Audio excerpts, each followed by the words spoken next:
Bruce Feldman, Fox Sports college football analyst, joining me here on the Rich Eisen Show. How you doing, Bruce? I'm doing good, Rich.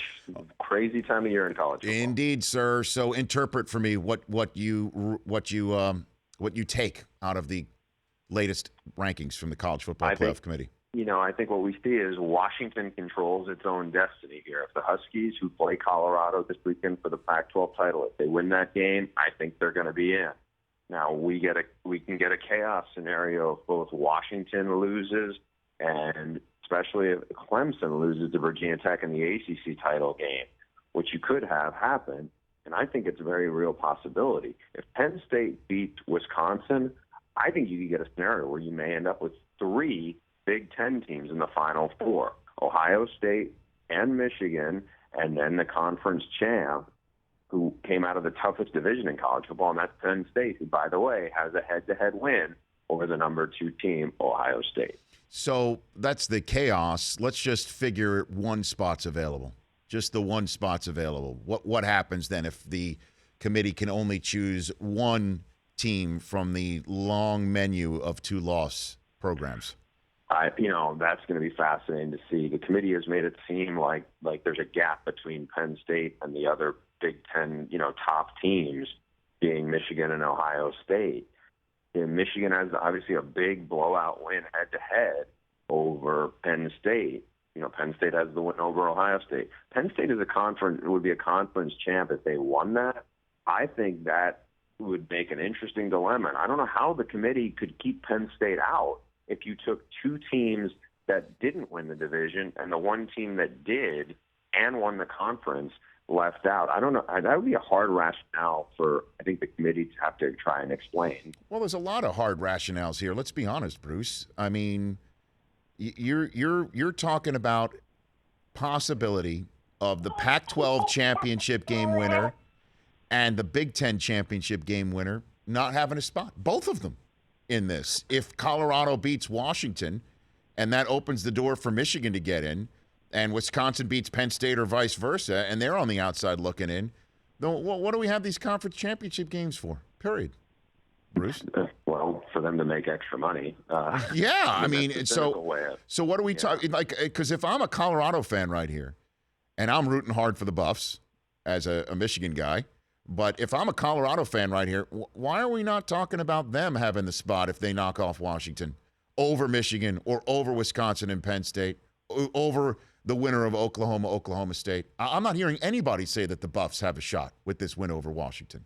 Yeah, because they're so far back. They have the 2 losses. And as you alluded to or said, they're kind of blocked because they lost by 17 points at Michigan.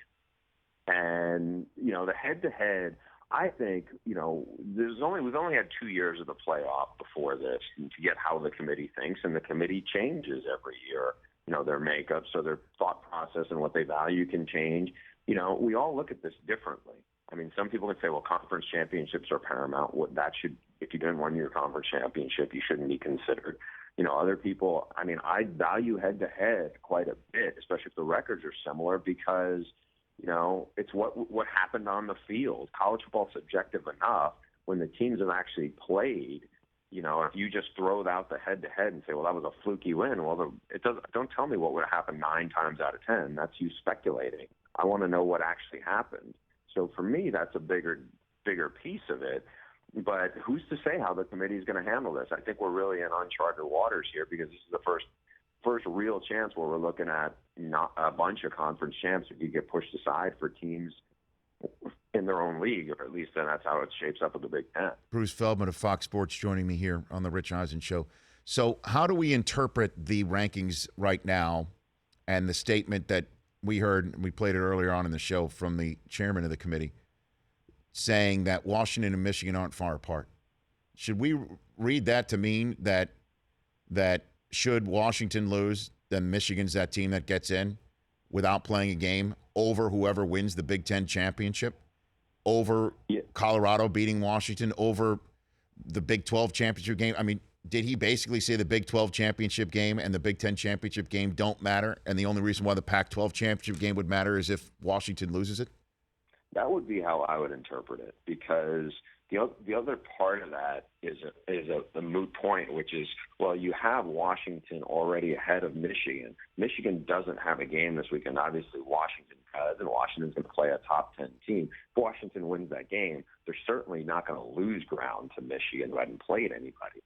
So on that standpoint, the only other reason to put any context into what that is said is for what you just pointed out, and maybe that's the backup of to trying to hey, hint, this is the direction we're thinking in. Now the other part of this, and this is a tough tough thing to say, but Kirby Hocutt is the chairman of the committee. It's his first year as the chairman of the committee. He's the athletic director at Texas Tech.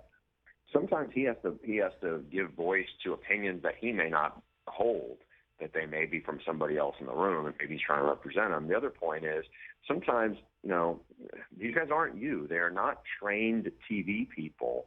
So sometimes they may say things that they, may not come out the right way. So I don't know. I tend to take some of this stuff a little with a grain of salt, but I can see how you're interpreting it, because that's the logical part of it. Well, maybe they should get a spokesman, or a spokeswoman. Maybe Kellyanne Conway. She might have some time, or maybe Ari Fleischer. Let's get some. You know what I mean? Let's get somebody out there who can actually give voice to the collective. We don't need political people in this. It's already messy enough. We don't need any political people to muck it up even further. What happened in Oregon? What happened with the Ducks' decision to fire Mark Helfrich? They just were not happy with the direction of things this past year. What's crazy is he led them to a national title game 2 years ago. They won 33 games in his first 3 years. One bad year, and really the leadership there, Phil Knight, is at his age is not going to be very patient, even though this is a really young team. Part of me thought if they had won the Oregon State game, because they had just upset a good Utah team the week before, that they might have given them another year, but they didn't. They ripped the Band-Aid off. It's going to be like around $11 million it's going to cost them. And now it's an interesting search. I mean, do they go after a guy like Jim McElwain at Florida, who's from the Pacific Northwest, has a new AD? Would he be intrigued? P.J. Fleck is a hot name, the coach at Western Michigan, only 35 years old, and that's a big jump. But we know Oregon tends to do things unconventionally. This firing, by the way, was the first time they fired anybody on the football side in 40 years. So very, very interesting. And, a lot of people kind of could see this coming for a while, but it's still kind of, they waited 3 days to do it. And it was almost seemed like it was just kind of a scramble from the way they did it. Well, stranger things have happened here. Is there any chance at all, are you hearing, of a reunion between a one-win San Francisco coach right now and his old spot, where he is clearly, Chip Kelly, not the same coach in the National Football League so far? Yeah, I don't think he's ready to give up on it at all. It's a question of what they would do. I mean, does San Francisco want a fourth new head coach in 4 years? I don't know about that. I know that, he still has good relationships with a lot of key people at Oregon, but he was also very close to Mark Helfrich and everything. I mean, I don't think, if I was a college head, president or somebody who ran a university, whether it was LSU or Texas or whatever big job, I would have called Chip Kelly and say, hey, any chance we could get you? Because he's the most dynamic offensive mind college football seen in a long time. And he had it rolling at Oregon. And I would at least kick the tires on it. But my gut is he's going to stay in the NFL as long as he can to see what he can make of it. Because I don't think he wants to go out the way things are right now at the 49ers. I think he's hoping he gets another year and they can see what, if he can build on it some. All right, Bruce, before I let you go, crystal ball it for me here. What happens when we get the final announcement on Sunday from the ranking committee? I think form will hold, and I think Washington will beat Colorado, and I think Clemson will win, and I think we'll get those same top four teams that are there now. And then what happens in the Big Ten championship? What do you think happens there? Because if Penn State wins, if Wisconsin wins, then well, I guess there's an out because Ohio State has beaten Wisconsin. But if Penn State wins, there's a Nittany Lion fans that, despite having one more loss overall, that they would take a team that it beat instead of them. Do you think Penn and State won the division, the toughest division in college football this year? If I'm a Penn State fan, and if that happens, I am really ticked off about how the playoffs committee handled it. I'm also curious as to what's going to happen, the fallout of this, if we have conference champs, because we would have another one in the Big 12. We certainly, looks like we're going to have one in the Big 10 get left out. Does that eventually put pressure on the playoff people to expand to 8 down the road sooner than later? I'm curious.